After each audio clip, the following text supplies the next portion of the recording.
Angus McEwen's colors.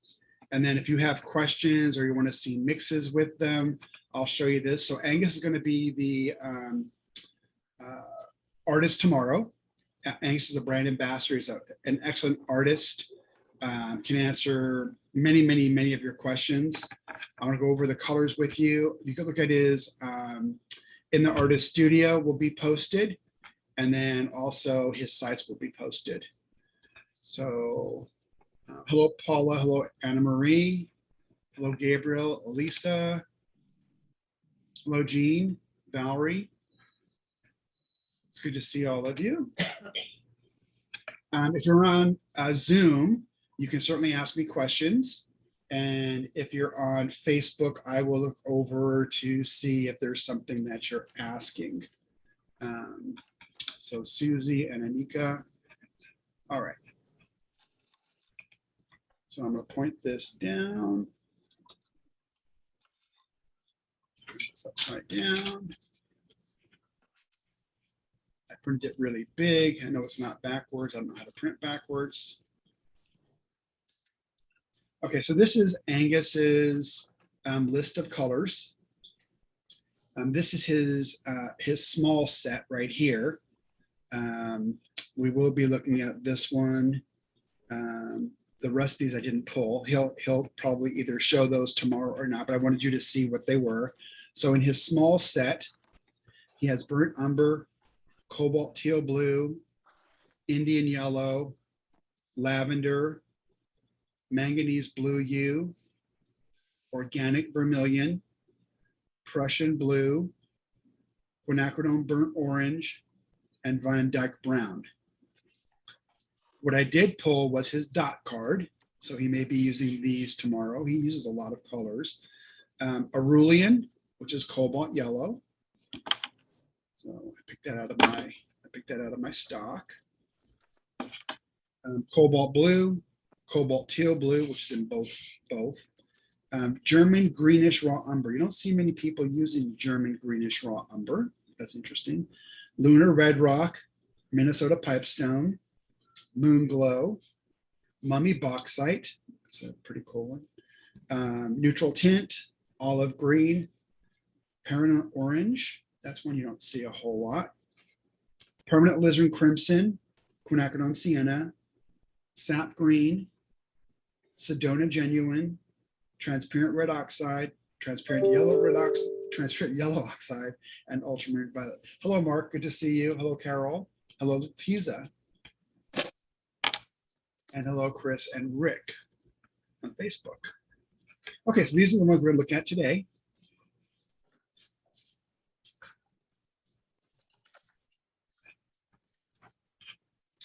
And then if you like, we can do mixes with them like this. There we go.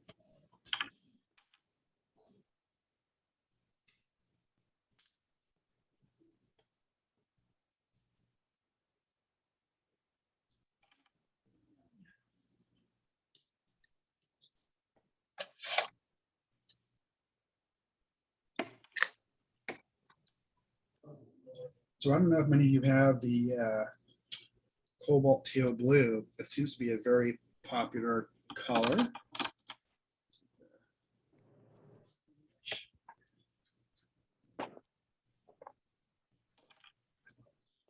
The red rock is going to be a very granulating color.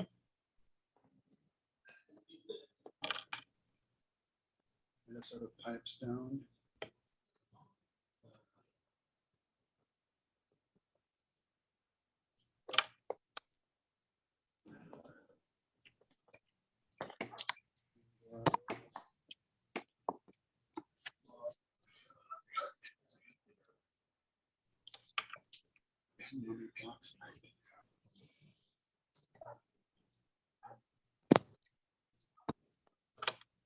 Okay.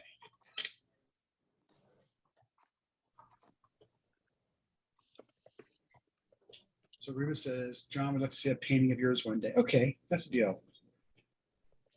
Hello, Marty from Colorado. So Paula says, I've read that that Prussian blue fades in sunlight and comes back if put in a dark closet. So our Prussian blue is permanent.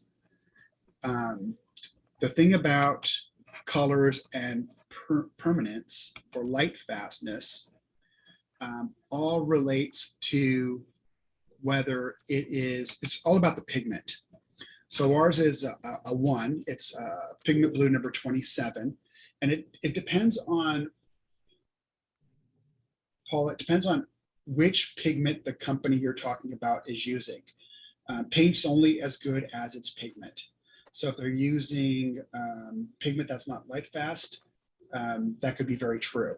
And if something fades, it's not going to come back. I mean, it's going to have the light fastest is the light fastest. You're not really going to bring it back. So we start with a 1, which is tested on the xenon phaedometer to 100 plus years, which means it's highly light fast. Hello, Claudia. That's a really good question, though. Okay, so let me go back to seeing your questions. Here we go. So the first one is going to be Cerulean.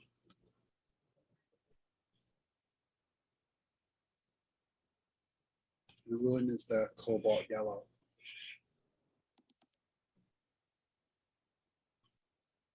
And I know as soon as I get into the color, it'll start. There we go. It's going to not focus. So I get a second color. There's too much white. So let me get a second color. The second color is going to be cobalt blue. Once I do that, it should go into focus.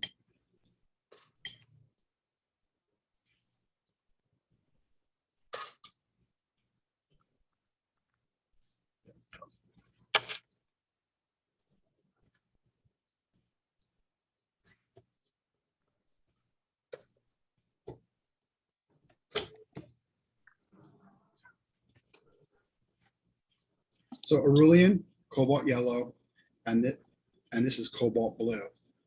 The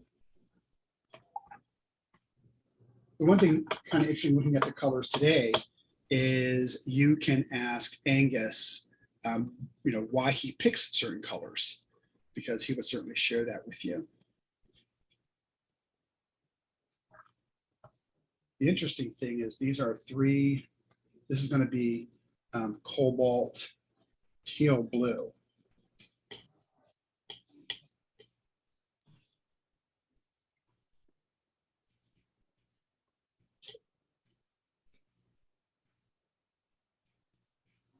Cobalt teal blue. Hello, Pablo. So Pablo is from Spain. Pablo is an excellent artist, as is Giovanni and Claudia. Welcome, Pablo. Okay, so 3 cobalts. Hello, Caroline.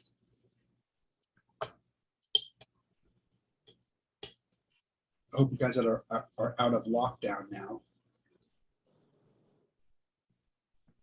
If not, I hope it's soon. This is the German greenish raw umber.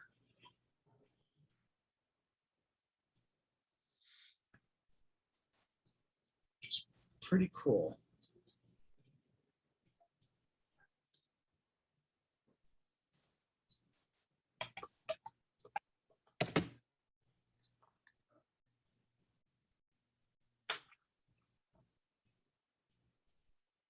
Yeah, so Anna says the same thing. She's also read about the issue with the Prussian blue. And so it's when you're reading about colors, it's a generality until you're looking at the company that is making the color and then what pigment they're using. Because the light fastest is all going to be about the pigment. There's different, there's always different sources. If you're using sources where it's made for industry, especially in the US or North America, the European Union, the standards, Taiwan, Japan, the standards are really followed. So when they say, if they're saying they're using a light fast pigment, especially if it's for industry, for cars, etc., it's going to be different than if it's just being made for general use. Probably a better way of saying that.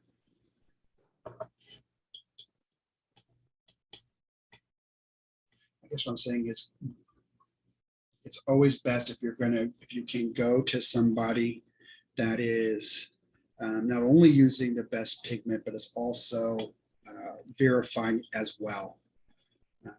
At the end of the day, it's our name on it, so we test everything, no matter who's, whether it's BASF or ADM or Sodalite, it doesn't matter, we test. This right here is Lunar Red Rock, and you see right away on the Lunar Red Rock, a little hard with this camera because it tries to color balance, but we can see that granulation right away in the Lunar Red Rock.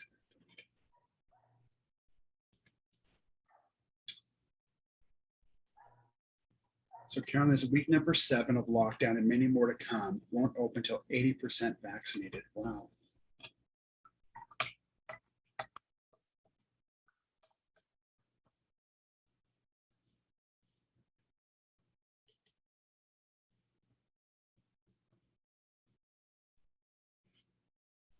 Who said that? Go ahead. Oh, China's. Okay. Sorry. So this is the Minnesota pipestone.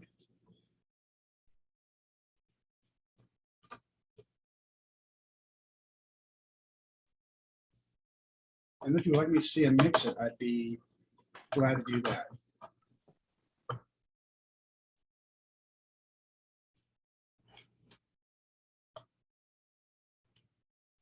Yeah, the thing with the light testing is we're probably one of maybe, I would say maybe 3 or 4 company that owns a xenon phaedometer. They're quite expensive to use. The bulbs don't last that long, and the bulbs cost thousands of dollars. So probably not many people are doing their own tests or relying on whoever they're buying it from. So this right here is the moon glow. And if you look at the moon glow, again, that's going to be, so this one is the moon glow. It's the anthracnoid red, so it's kind of the reddish in here. We see kind of the reddish. It's going to granulate. It's going to have the viridian, and it's going to have the ultramarine blue.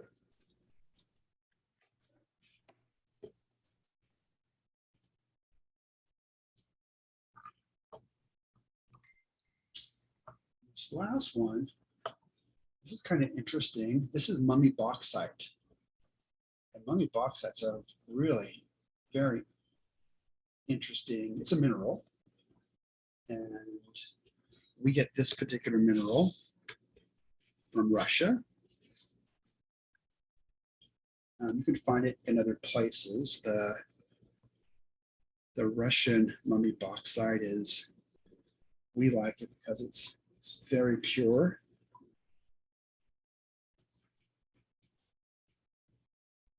It's a very, very, very pure pigment or mineral. You see the granulation in here.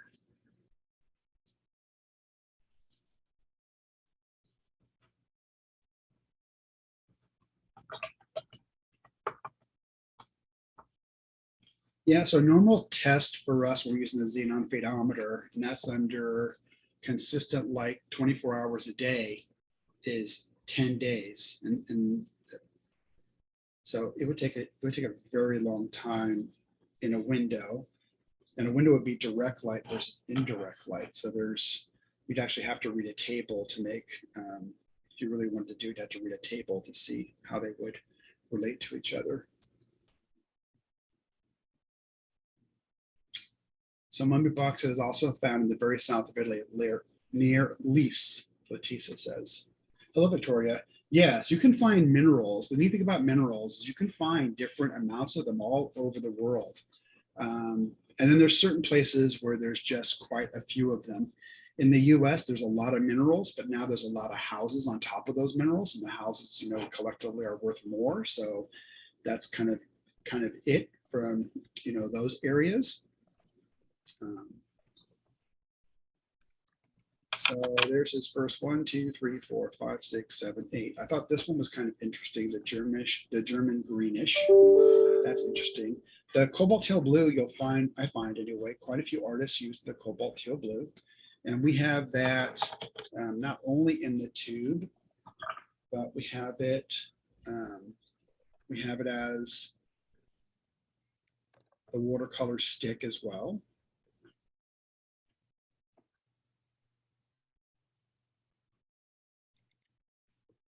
And I know Giovanni's on right now. And the neat thing about this, the stick is you can kind of take off what you want, or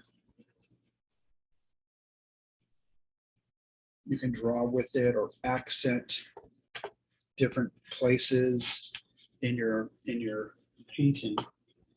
So it gives you a different type of flexibility. May I ask a question? Of course. Do you have a dot card for your sticks colors? We do not. Okay. But the stick color is going to be the same as it would be in the pan or the same as it would be in the tube. It's just a water differential. Less water in the stick than the tube, less water in the pan than the stick. But you do have a list of your watercolors that you can get in just the stick form.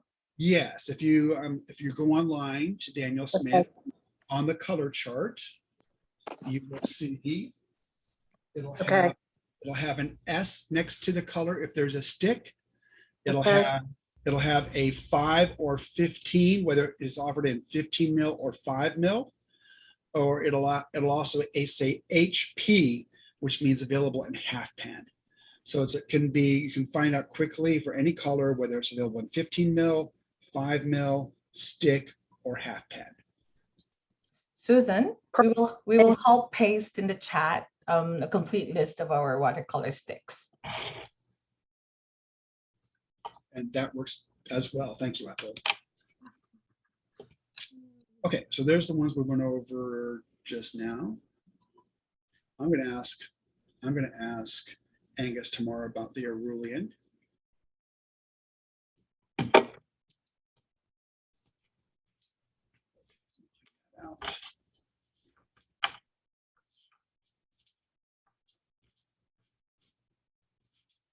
Lapis is, so Carolina says, lapis is only from Afghanistan, ?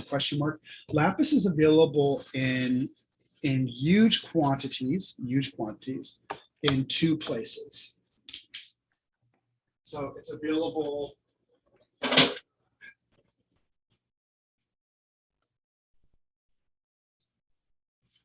It's available in Afghanistan and it's available in Chile.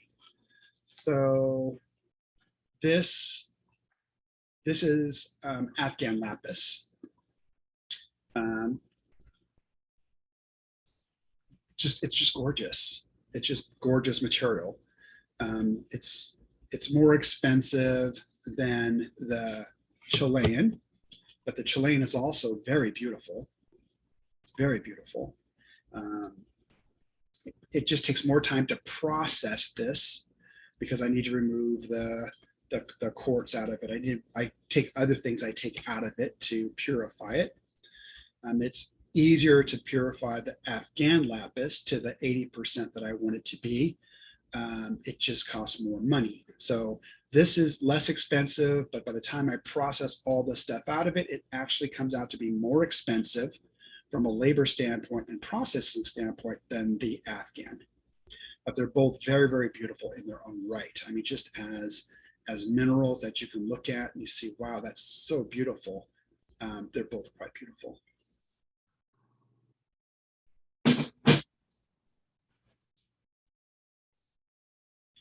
Hello, Rick from Mississippi.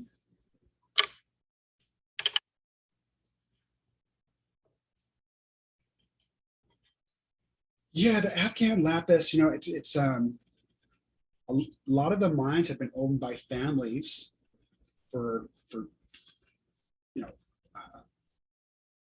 parents to children, children to their children. And for a while,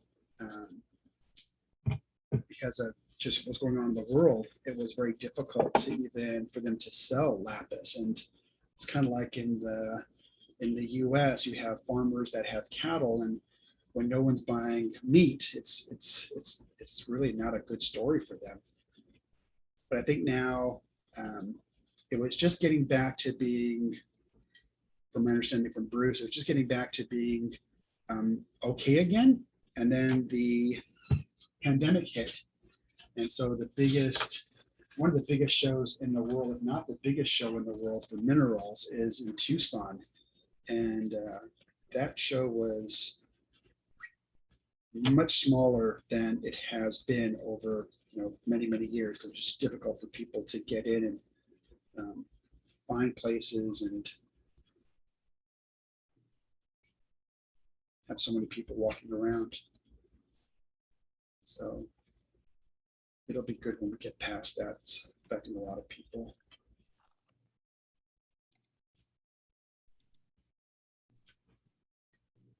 And I'd like to see a lot of my friends all over the world again. I'm sure you would too.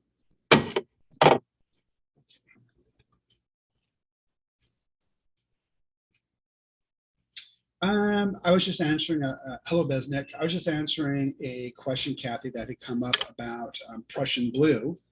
And several viewers had noticed that Prussian blue, they read or saw that it can have some light facet issues. Ours has been tested. Not only do we buy it from a trusted source, we verify everything. I mean, we had the laboratory and the chemist to do it, so we do it on everything. Okay, so we start at Mummy Bauxite. Right here. What you do on the neutral tint.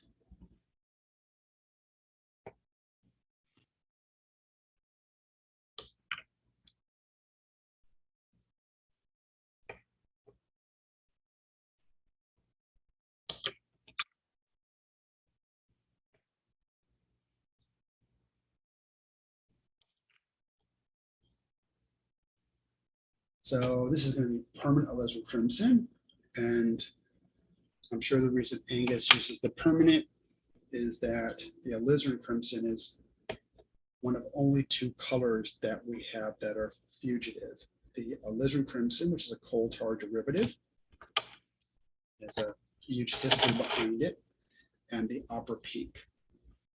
Opera pink's a little bit different in that the opera pink, while it has a fluorescent, it also has as its other pigment, quinacridone magenta, which is a wonderful light fastness. So even when the fluorescent goes away, it's not like you would just see white paper left, you'd see the quinacridone magenta left. Kind of interesting.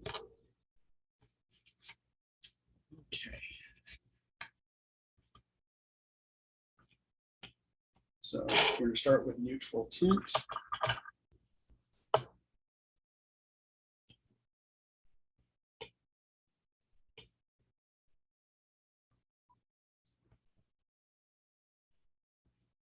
So for some of you, I know you probably use either a neutral tint or you're going to use maybe a Payne's gray or a Payne's blue gray, etc.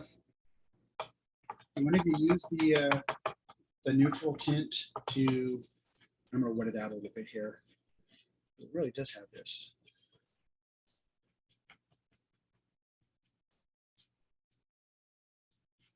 It's this really pretty shade to it here. And you can actually use it to let down colors.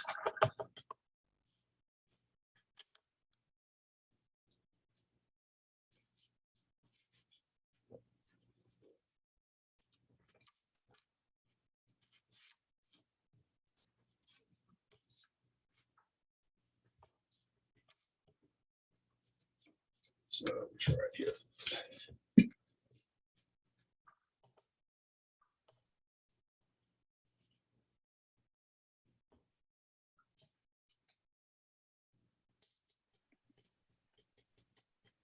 John, Caroline asks, what is neutral tint made from?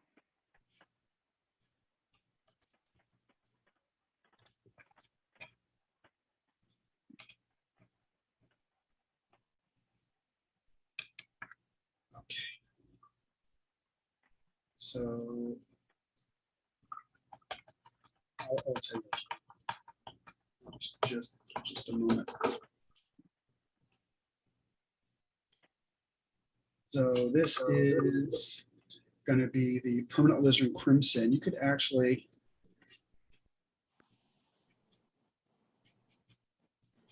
the neat thing about the neutral tint. So the neutral tint is lamp black, quinacridone violet, and phthalocyanine blue. And the dog likes that. It's lamp black, quinacridone violet, and phthalocyanine blue, which is PBK, PB19, and PB15.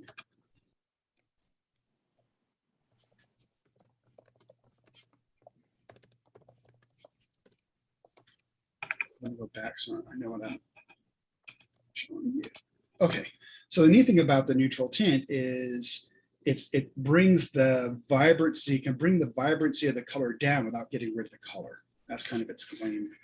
That's kind of its claim to fame. I know some of you actually paint with it, but it's also a way to let your color down. Absolutely. So Caroline, if you want to know about any of the colors, or any of you want to know any about the colors, there's an Excel spreadsheet that's online that goes over every single color. It gives it the 5 different languages: Spanish, German, Italian, English, and I'm missing one, French. It'll tell you the name of the pigment, the common name. It'll also tell you the index. It'll tell you the light fastness, etc. And that's online. So, all right.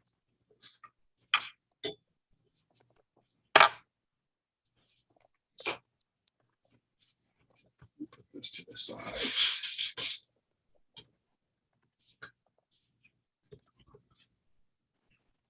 Okay. So after neutral tint,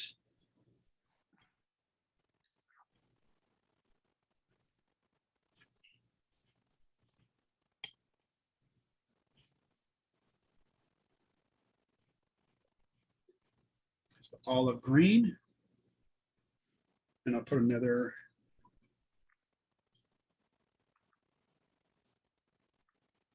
Ethel, can you put a link to the Excel spreadsheet that shows the color information? Okay. And if not, okay, fantastic, thank you.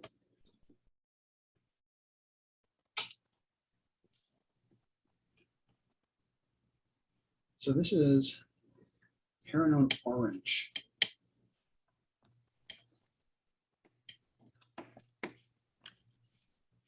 That's a cool orange.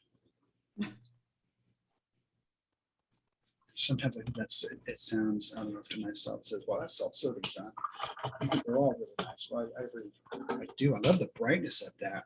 So on the screen, you kind of see it's kind of pushing it maybe a little bit toward red. This is really a beautiful orange in front of me.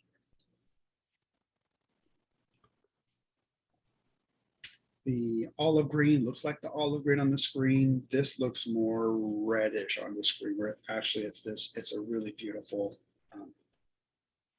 orange. Carrie says that orange is on my wish list. And we'll go back to, this is the alizarin crimson. Now this is the permanent alizarin crimson, and the permanent is a mixture of it's high performance pigment, so it's a light fastness of 1.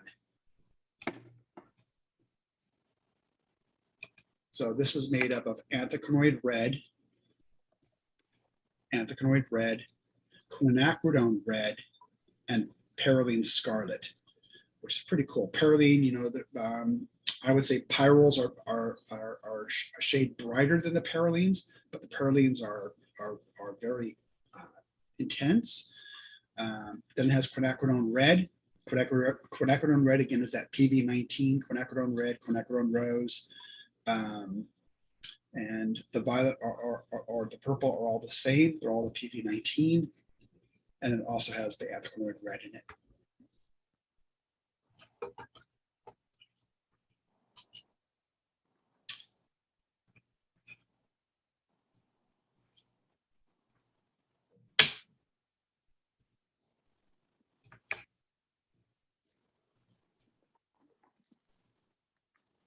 So Caroline says, John, yes.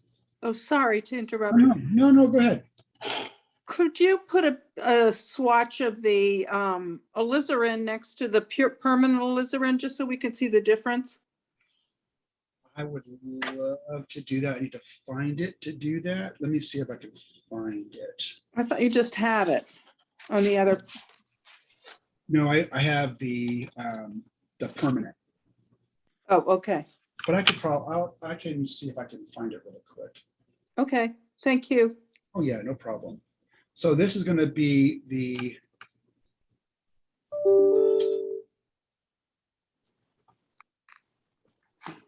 this is the Quinacridone Sienna. Let me flip back a second. So Quinacridone Sienna. Quite bright. It is bright, isn't it? It's gorgeous. See if I can do the.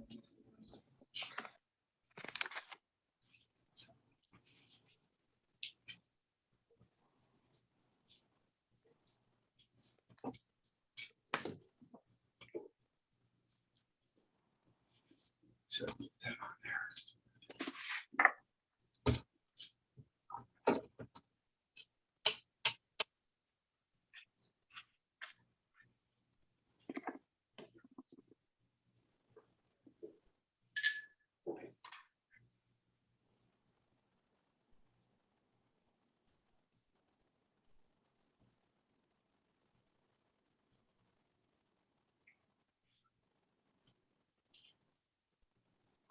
There's not much left. I'm trying to get off this dot that I used last week, but I used up a lot of that dot. So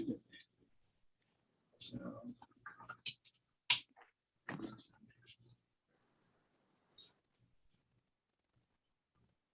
trying to use about the same amount. Uh-huh. So that they look John, I have a question.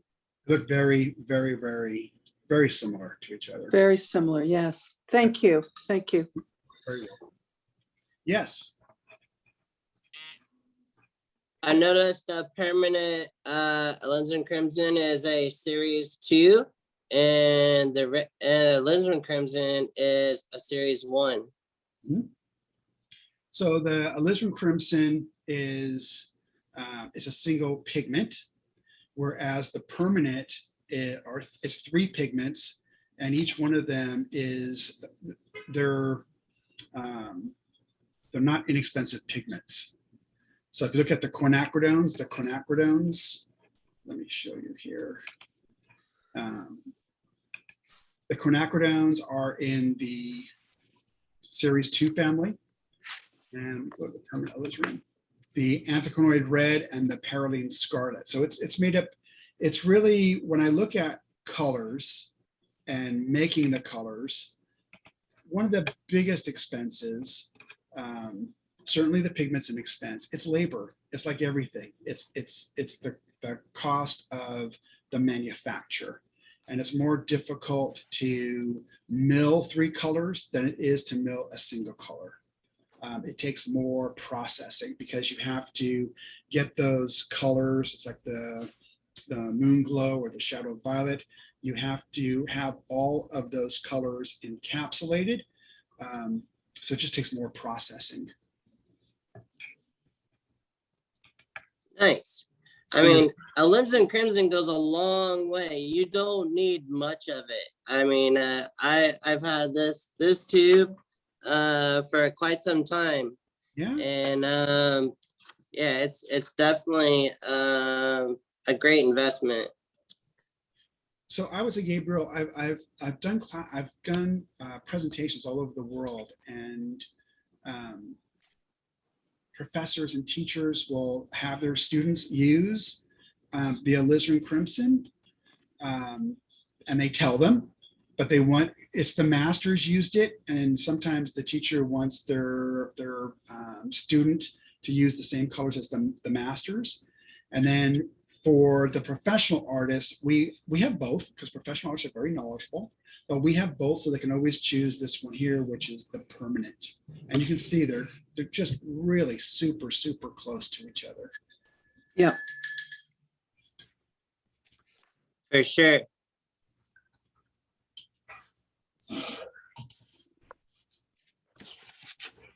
So the next one is going to be Sap Green. So Angus uses a lot of colors that I'm sure he uses a lot that aren't even part of this. They're quite popular.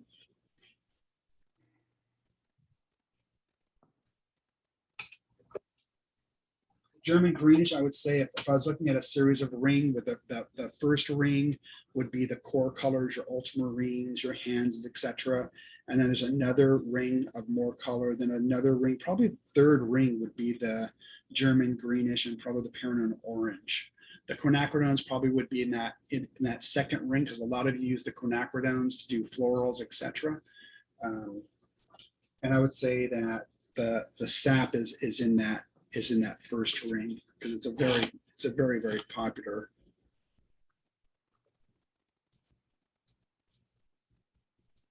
Very popular color.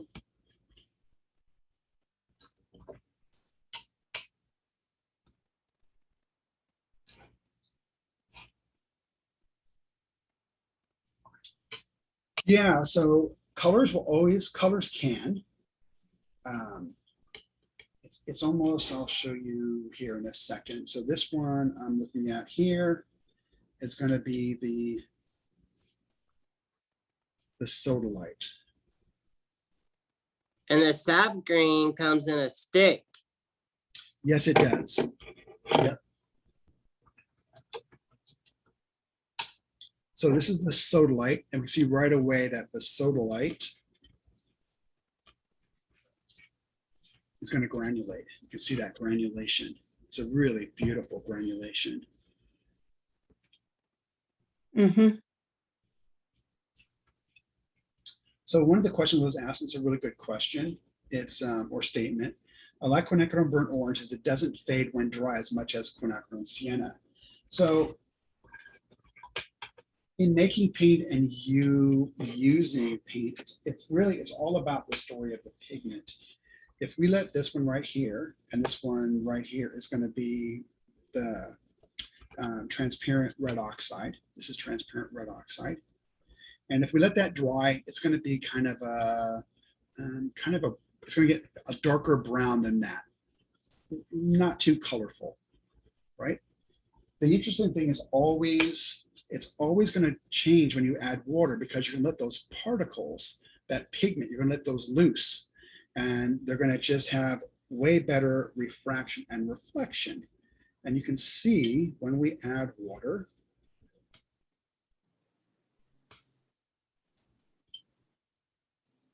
it's just really going to change. Went from that kind of ugly brown to this really beautiful color.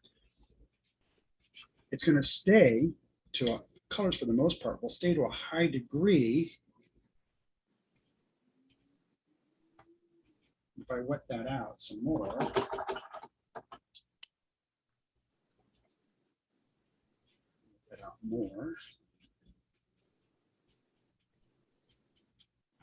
see how vibrant that is from when I had it right here just out of the tube.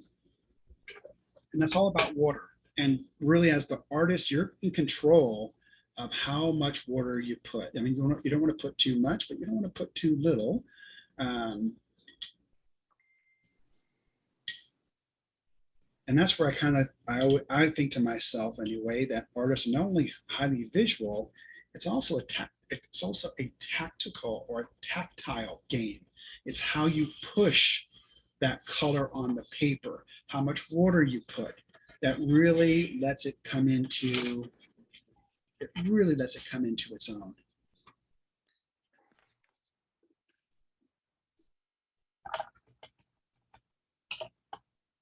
And I think that's the part that takes the many, just quite some time of playing and experiment to figure out how much water is the right amount of water, etc. Okay, so that takes us through the transparent red oxide, which is just a really pretty color. It's just really quite beautiful. And you're right. Let's put some of the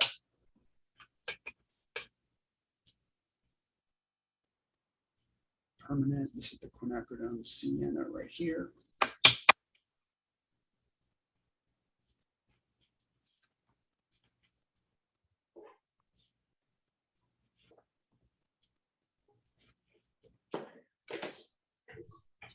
So you can see the transparent red oxide is, or put a different way, the Quinacridone Sienna is, although it's a bright color, it's more subtle than the transparent red oxide.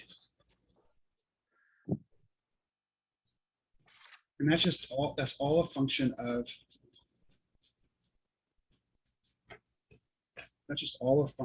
the pigment.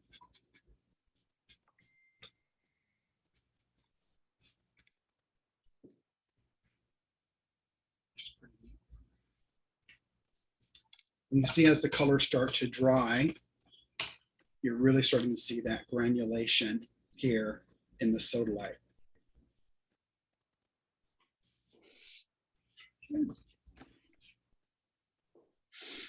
And let's do it on this piece of paper.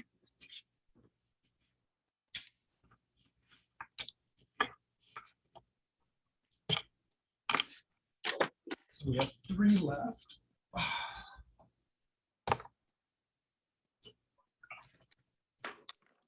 So,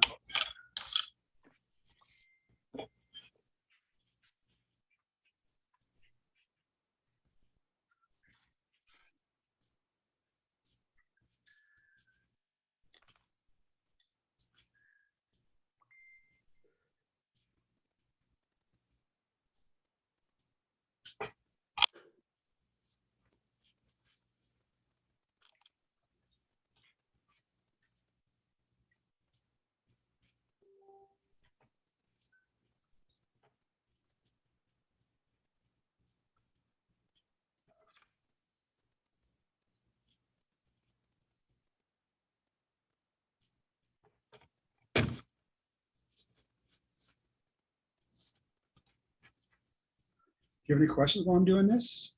I'm cleaning the palette out.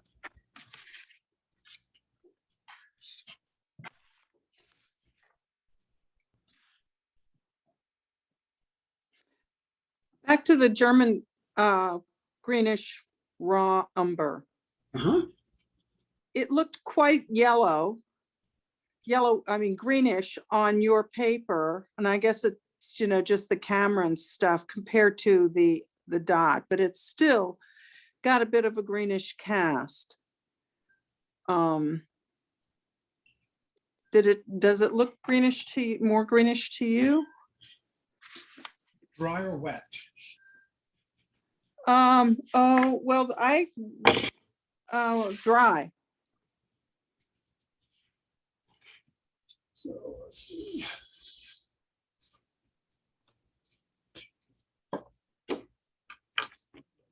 Right here. So this is the German greenish right here. Yeah, it's pretty green. Yeah, it does have No. Your eyes are probably better at seeing that than mine. Yeah, it's like a very, it's similar to an umber, and I would say it's an umber that has a greenish tone to it. Okay.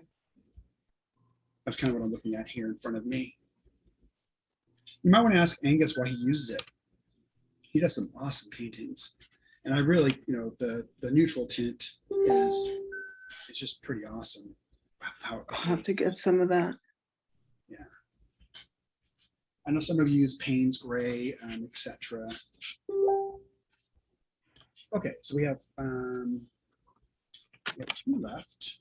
Actually, we have just 1 left.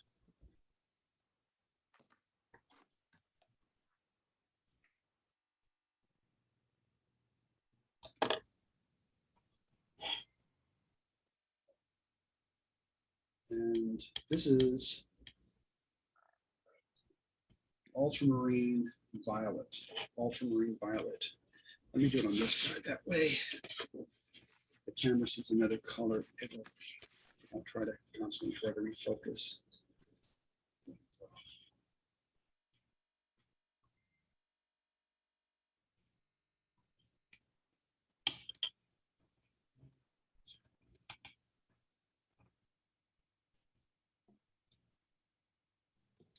So this is Pigment Violet 15, ultramarine violet.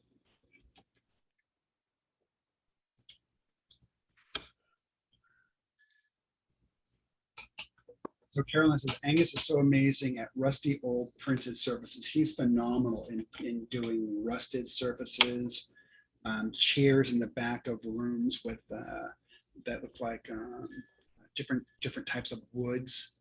It's pretty amazing. And let me come back to, so the German Greenish raw umber is using raw umber. So PBR 7. Okay. Thank you. Yeah, you're very welcome. So that was the last of Angus's 18 colors. He does have,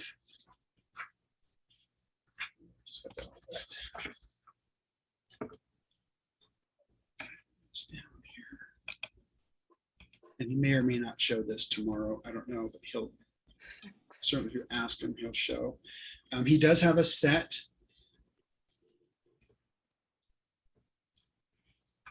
And I didn't show you those colors today. In his set, he has burnt umber, cobalt teal blue. We saw this one today. He has Indian yellow, lavender, manganese blue hue, organic vermilion, that's a pretty color, Prussian blue, quinacridone burnt orange, and Van Dyke brown. So if you haven't seen Angus's, gone to his website, I know that I believe Ethel's posted the material to the site that you can watch. It'd be good. He's exceptionally good.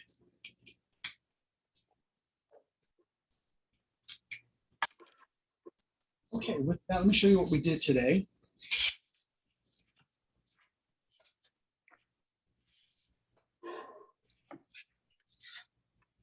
I think it's fantastic from where we were a year and a half ago. I love the questions you ask. I think your knowledge about pigments, about the color index numbers, granulating, transparency is I hope you're proud. Boy, I'm really proud of you. It's really good. Okay, so these are what we did today. Let me raise even higher up.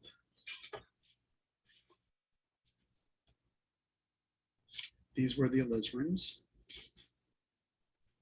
the sap. This is the Sodalite, transparent red oxide, Paranon orange, Quinacridone Sienna.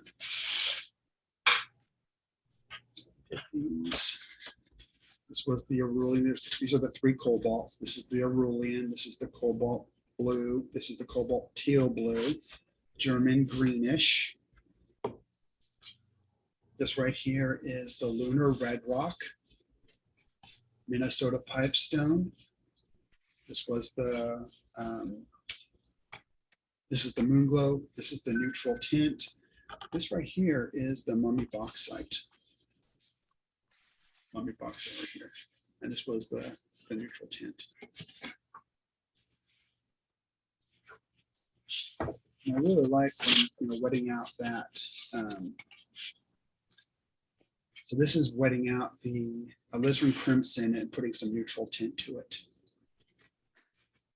So the neutral tint is made to bring down the vibrancy, but not get rid of the color.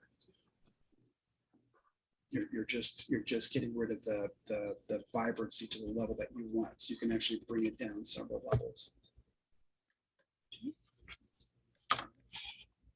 So let me put this back.